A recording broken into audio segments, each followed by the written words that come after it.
There is a famous quote from Mark Twain that goes like this: "The difference between the almost right word and the right word is really a large matter. It's the difference between the lightning bug and the lightning." Twain was spot on, of course, alluding to a major problem with language nowadays, especially in the social media era. What gets exaggerated gets likes and shares.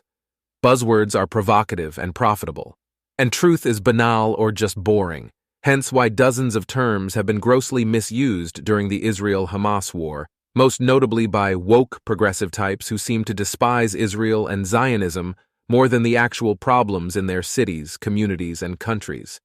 Yet it is the very terms which these woke progressives cherish that are indeed near and dear to Israel and Zionism, terms such as decolonization, native peoples, self-determination, ethnic studies, humanitarianism, multiculturalism, and DE&I, diversity, equity, and inclusion. Let's take a look at each one. Number 1. Decolonization. As with many terms that are hashtagged, commercialized, and weaponized, decolonization has been distorted and casually thrown around online, in academic discourse, by the media, and across so-called social justice spaces. This causes people to either dismiss the term entirely or engage with it in a way that displaces indigenous narratives so central to their movements. Such is the story of the Jewish people, which for 2,000 years was continuously subject to the aforementioned erasure, extraction, and oppression virtually wherever our predecessors went. Yet for these 2,000 years, since the fall of the Second Temple in Jerusalem, we've been yearning to return to the land of Israel, our obvious indigenous homeland. Hence why this 2,000-year Jewish dream is explicitly embedded into the Israeli national anthem Ha-Tikvah, which was adopted from a poem written in 1878, 2 decades before the first Zionist Congress convened and 70 years before the State of Israel was founded. Our hope is not yet lost, the hope of 2,000 years, the anthem's lyrics go, to be a free nation in our own land, the land of Zion and Jerusalem. Call it a coincidence? I think not. We know as a matter of fact that the birthplace of the Jewish people is called the land of Israel, in Hebrew, Eretz Yisrael. There, a significant part of our nation's long history was enacted, of which the first 1,000 years are recorded in the Hebrew Bible. Moreover, the Jewish people's cultural, religious, and national identities were formed in the land of Israel, and there, our physical presence has been maintained through the centuries, even after the Jewish majority was forced into exile. During the many years of dispersion, the Jewish people never severed nor forgot its bond with the land. After all, an enormous amount of archaeological research clearly reveals the historical link between the Jewish people, the Hebrew Bible, and the land of Israel.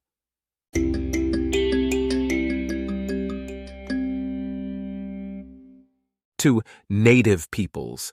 It all started with Abraham, Isaac, and Jacob, patriarchs of the Jewish people, who settled in the land of Israel. Famine forced them, the Israelites, to migrate to Egypt. Moses eventually led the Israelites back to Israel, after 40 years of wandering in the desert. The joke is that, with all due respect to Moses, he led us back to the only place in the Middle East that does not have oil. Historical records testify to the existence of Hebrew from the 10th century BCE to the late Second Temple period, after which the language developed into Mishnaic Hebrew. From about the 6th century BCE until the Middle Ages, many Jews spoke Aramaic, a related Semitic language. Circa 1020 BCE, the first Jewish monarchy was established by King Saul, and King David made Jerusalem our capital just 20 years later. A few decades down the round, King Solomon built the first temple, the Jewish people's national and spiritual center. But then, the Jews did what we do best. They started arguing, and the kingdom was divided into two, Judah and Israel.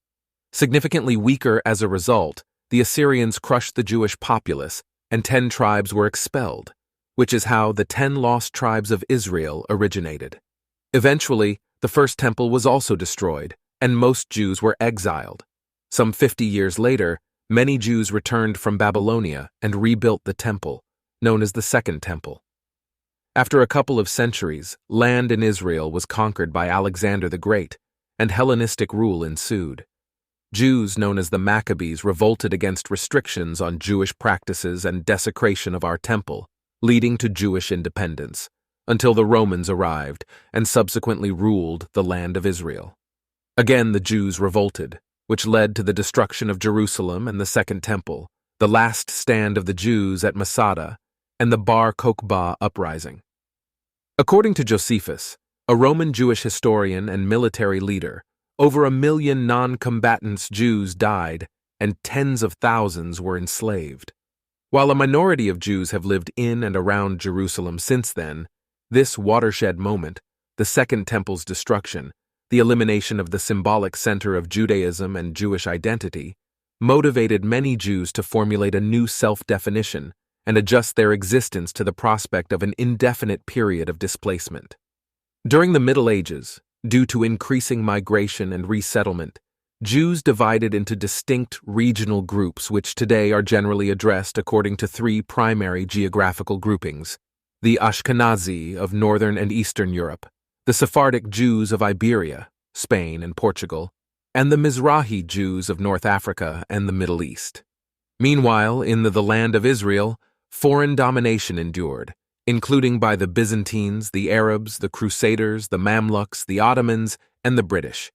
In the 7th century, the Arab Rashiduns conquered the Muslim conquest of the Levant. They were later succeeded by other Arabic-speaking Muslim dynasties, including the Umayyads, Abbasids, and the Fatimids. During the next several centuries, the population of Palestine, named by the Romans, drastically decreased, from an estimated 1 million during the Roman and Byzantine periods to about 300,000 by the early Ottoman period, the early 16th century. Over time, much of the existing population adopted Arab culture and language and converted to Islam. Hence, the region was not originally Arab. Its Arabization was a consequence of the gradual inclusion of Palestine within the rapidly expanding Islamic caliphates established by Arabian tribes and their local allies. The settlement of Arabs before and after the Muslim conquest is thought to have played a role in accelerating the Islamization process. Some scholars suggest that by the arrival of the Crusaders, Palestine was already overwhelmingly Muslim, while others claim it was only after the Crusades that the Christians lost their majority, and that the process of mass Islamization took place much later, perhaps during the Mamluk period, from the mid-13th to early 16th centuries. For several centuries during the Ottoman period, the population in Palestine declined and fluctuated between 150,000 and 250,000 inhabitants, and it was only in the 19th century that rapid population growth began, aided by the immigration of Egyptians and Algerians, as well as the subsequent immigration of Algerians, Bosnians, and Circassians. This is all to say that the Jews are evidently indigenous to the Levant, the eastern Mediterranean region of West Asia, including Israel, not the Arabs. Most of the latter arrived to this region from the Arabian Peninsula, which today comprises Bahrain, Iran, Iraq, Kuwait, Oman, Qatar, Saudi Arabia, the United Arab Emirates, and Yemen.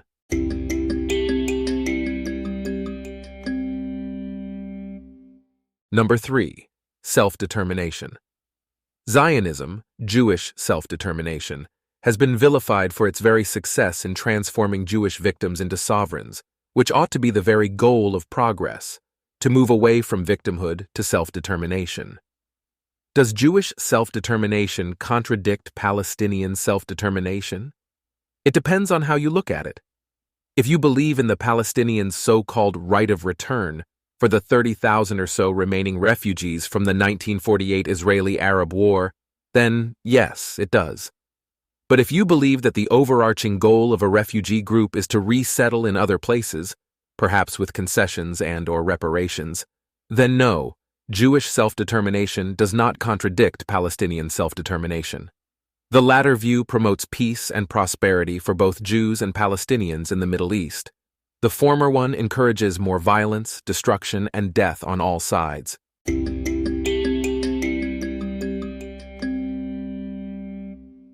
Number 4. Ethnic studies. Ethnic studies is the education of the histories, experiences, cultures, and issues of racial ethnic groups. Jews are not a race, but constitute a people or nation. Traditionally, Jewish texts refer to the Jewish people as Israel. DNA studies and archaeological evidence show that the Jewish people originated in the Middle East. Owing to Jews' historical dispersion around the world, however, Jews also belong to several Jewish ethnic groups, all of which are represented in the modern state of Israel. The largest Jewish ethnic group in Israel, about 40 to 45% of the country's total population, is called Mizrahi, which means Eastern in Hebrew. Mizrahi Jews' ancestors hailed from Jewish communities in the Middle East, including Israel itself. The word Mizrahi often describes Jews from North Africa, too. However, these Maghrebi Jews descend from different groups than other Mizrahi Jews. Some North African Jews' ancestors came from local communities. Others migrated there from the Iberian Peninsula after Spain expelled its Jewish population in 1492. The expulsion of these Sephardic communities, as Iberian Jews are called, scattered Sephardi culture throughout areas such as Greece, Turkey, the Balkans, Italy, and Morocco. Thus, many Jews whose families came to these regions are genealogically and culturally Sephardi. Yet Sephardi Jews also include people whose Jewish ancestors adopted the traditions of Iberian Jews. The second largest ethnic Jewish group in Israel, about 32% of the population, is Ashkenazi. Ashkenazi Jews trace their ancestry to Central Europe, most often via Eastern Europe. Alongside these three dominant groups, Mizrahi, Sephardi, and Ashkenazi, are Jews from unique communities that do not fit neatly into the three major subdivisions, yet sometimes find themselves included under the Mizrahi umbrella. These include the Bene Israel of India, several groups of Kavkazi, or Caucasus Jews, which refers to their origins in the Caucasus region of Central Asia, Bukharan Jews of Uzbekistan, and Ethiopian Jews.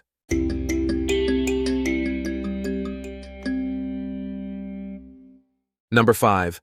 Humanitarianism. Some could argue that Jews were among the first humanitarians on planet Earth. Read the 613 Commandments for reference.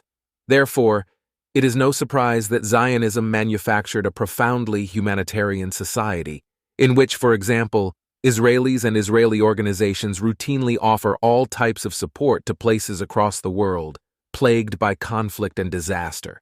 One of my favorite organizations in Israel, Save a Child's Heart, provides cardiac health care to children worldwide by flying them to Israel for surgery and then rehabilitation, before sending them back to their country of origin, all free of charge.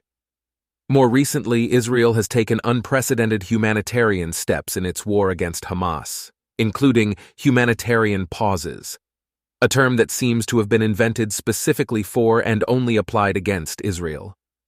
But don't just take it from me.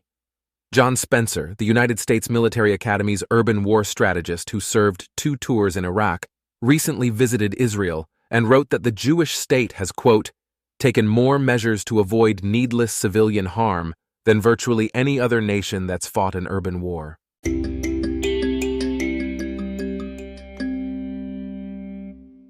Number 6. Multiculturalism. Zionism has produced a unique form of multiculturalism that combines European, Middle Eastern, Arab, North African, and Western influences, stemming from the Jews' fundamental belief in freedom, for example, freedom of expression.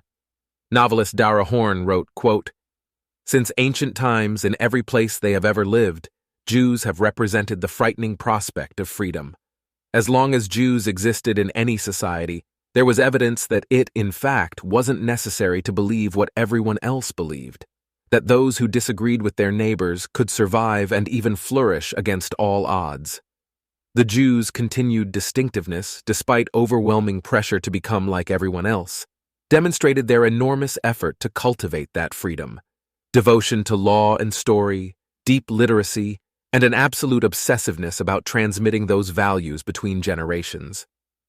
The existence of Jews in any society is a reminder that freedom is possible, but only with responsibility, and that freedom without responsibility is no freedom at all. End quote. For instance, there are more than 400 mosques in Israel, which have increased 5-fold since the late 1980s. And some 300 imams receive monetary grants from the Israeli government. Another interesting tidbit. Inter-ethnic marriage in Israel is among the world's highest. In the US and UK, for example, it is less than 20%. But sure, keep telling us about the prolific Israeli apartheid.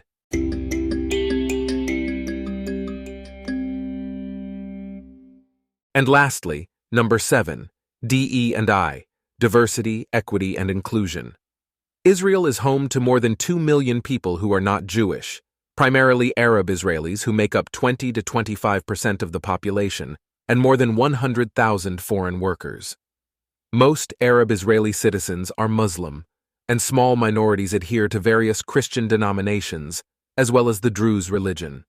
Jonathan El-Khoury, an Lebanese Israeli Christian, who was allowed to immigrate from Lebanon to the Jewish state as part of a deal that Israel made with the South Lebanon Army in the 1980s, had this to say: "Why do I defend Israel? Because Israel is the home that sheltered me after my real home, Lebanon, rejected me. Because my identity was the path for the truth and justice. I am with Israel because I am with the truth. You want to say that Israel took the Palestinians' land? What land?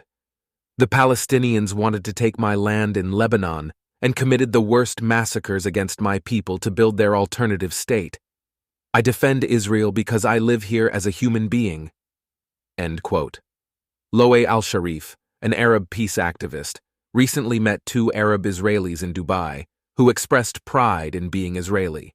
Al-Sharif added that, quote, "They shared that they would not prefer living under Hamas or even the Palestinian Authority, highlighting their satisfactory employment, home ownership, and the decent living standards provided by Israel." End quote. And then there's Sophia Salma Khalifa, who was born in northern Israel and became the first Muslim Arab Israeli to enroll in the Israel Defense Forces Atuda program for electrical engineering. She is now a tech entrepreneur with a master's degree from Stanford University. On a recent podcast, Khalifa said, quote, "I have to speak the truth. If I am the one who lived the truth and lived that reality, then I'm obligated to speak up. Israel is not an apartheid state. Israel is a strong, beautiful, multi-ethnic democracy. Israel gave me everything. I am the product of peace between Jews and Arabs.